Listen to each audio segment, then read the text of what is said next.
tere! Räägiksin sulle täna niisugusest asjast, niisugusest teemast nagu valetamine.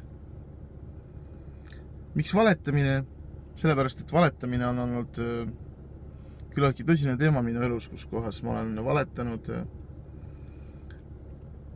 iseendale, teistele inimestele.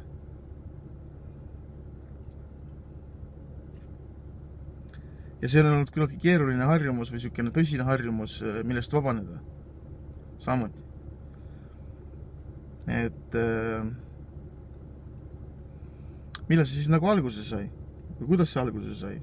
Nii palju kui ma mäletama hakkan, sai see alguses lapsepõlves, kus kohas mingisugustel olukordadel näiteks, kus kohas õues mängides lastega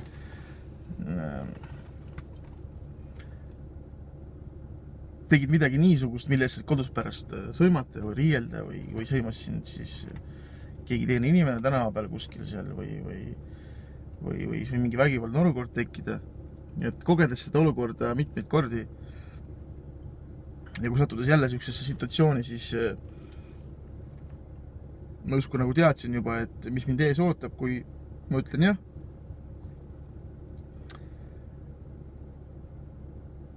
Ja selleks, et seda mitte uuesti kogeda, selleks, et mitte saada siis riielda või mitte saada haiget. Ma ütlesin, et ei, ma ei ole seda teinud, ma pole seal käinud või mis iganes. Aga just eitamine, et ma ei ole seda teinud. Ja nagu niipidi justkui valetamine selleks, et siis pääseda sellest hirmsast olukorrast, mis võis kaasneda. Ja see valetamine sai harjumuseks. Kõik olukorrad näiteks, kus kohas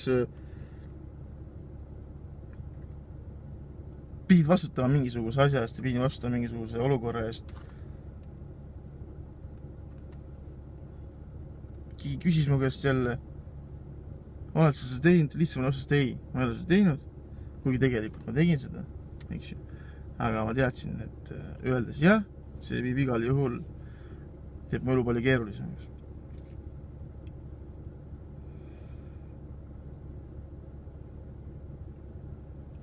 Mingisugused olukorrad kuskil jällegi spordiüritustega seotud näiteks.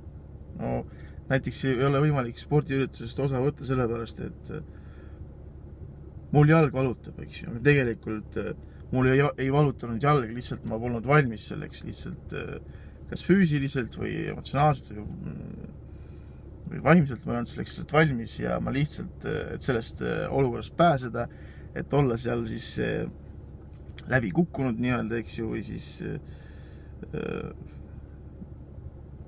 süüdi mingisuguses, või tundes süütunnet siis pärast seda, kui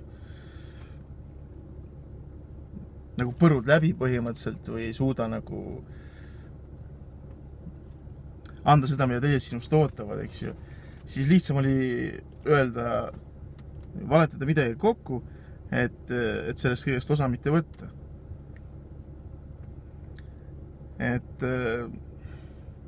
Aga samas, kui nagu valetatud sai, oli ikkagi see sees selline tunne, et see ei ole nagu õige, et see kuidagi see ei peaks nii olema. Aga olles noor, tundus see justkui kõige parem lahendus. Ja niimoodi see toimus, niimoodi sai see harjumuseks.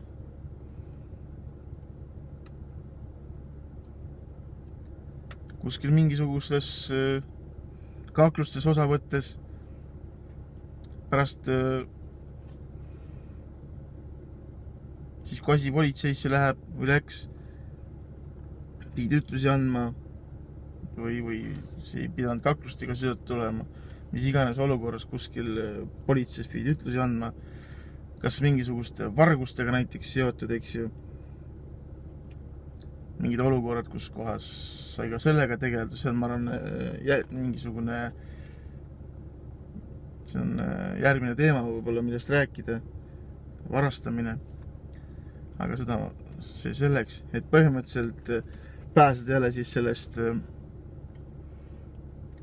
karistusest, kas ma olen seda teinud või ei ole teinud, lihtsam oli öelda, et ma ei ole teinud seda, siis ma lihtsalt sain jällegi pääseda kas mis iganes siis karistus see ka ei olnud. Nii-öelda siis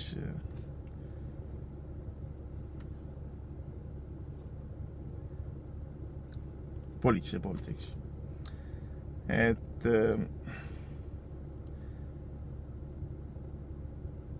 ja justkui nagu seda tehes ma justkui nagu ikkagi tundsin seda süütunnet, et ma jällegi luiskasin, valetasin ja samas ma nagu õigustasin seda iseendale, et aga mis mul muud üle jäi. Kas kanda see karistus või tunnistada üles ja siis ma tegingi seda, et ma varastasingi selle mis iganes asja seal ära, eks ju. Et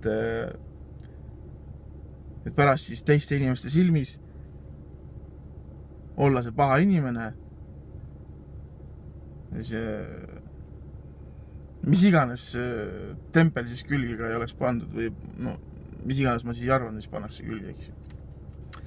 Pätt ja kaabakas ja mida iganes. Aga see oligi ainult vajalik selleks, et teiste silmis nii-öelda siis mitte paista niisugune ebameeldiv tunne, kui keegi ütleb sulle, sa oled varas või et sa oled haige inimene sellepärast, et sa ma ei tea, kakled või peksad teisi inimesi.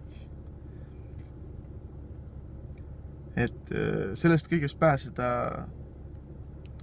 ja mitte justkui kogeda seda, ma õigustasin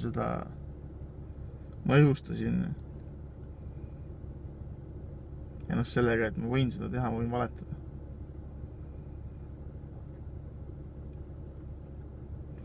Aga liikudes me elu edasi, tuli aeg, kus kohas või siis ma nagu ise kasvasin nagu võib-olla vanemaks või võib-olla vaimses mõttes rohkem targemaks siis. Et ära tee seda teistele, mida sa ei taha, et sulle tehakse. Et ma hakkasin nagu seda kasutama enda elus, seda mõtet ja seda lauset. Ja see pani mind justkui vaatama enda sisse, et näha nagu seda, mis mul selles nagu toimub, eks. Kui ma seda kõike teen. Ja kui ma ei taha, et teised minuga samamoodi käituksid, siis miks ma peaksin ise niimoodi käituma.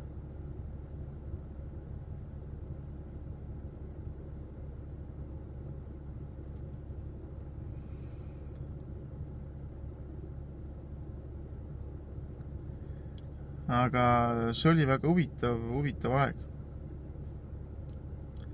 Väga huvitav aeg selle koha pealt, kus kohas ma hakkasin märkama midagi enda sees ja hakkasin sellega tööd tegema. Muidugi kõigepealt ma pidin lõpetama selle tegemise, mille pärast ma tundsin häbi või ebameeldivalt ennast peale millegi korda saatmist. Oli siis kaklus või oli siis mingisugune teine situatsioon. Aga et seda mitte kogeda enam, ma lihtsalt lõpetasin nende asjade tegemise. Lõpetasin lihtsalt varastamise. Või lõpetasin kaklemise, nii palju kui see võimalik oli tollel hetkel minu jaoks.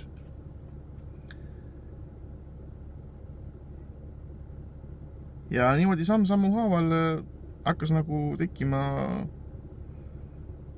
mingi määras kontroll enda elu üle selles suhtes, et mul ei olnud vaja nagu enam midagi varjata või midagi põgeneda selles suhtes, et ma lihtsalt ei teinud enam midagi niisugust, mille pärast ma peaksin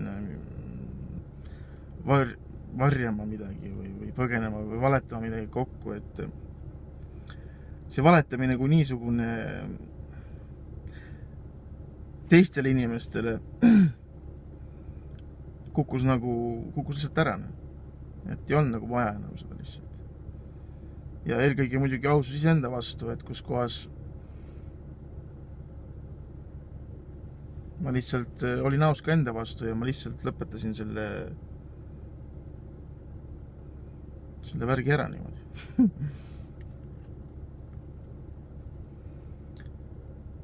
Et jah, täna ma olen vaba sellest. Täna mul ei ole vaja vassida ega valetada.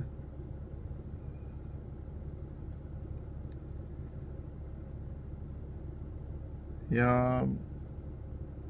see on tore. Aga tänaseks siis kõik ja varsti juhtume jälle.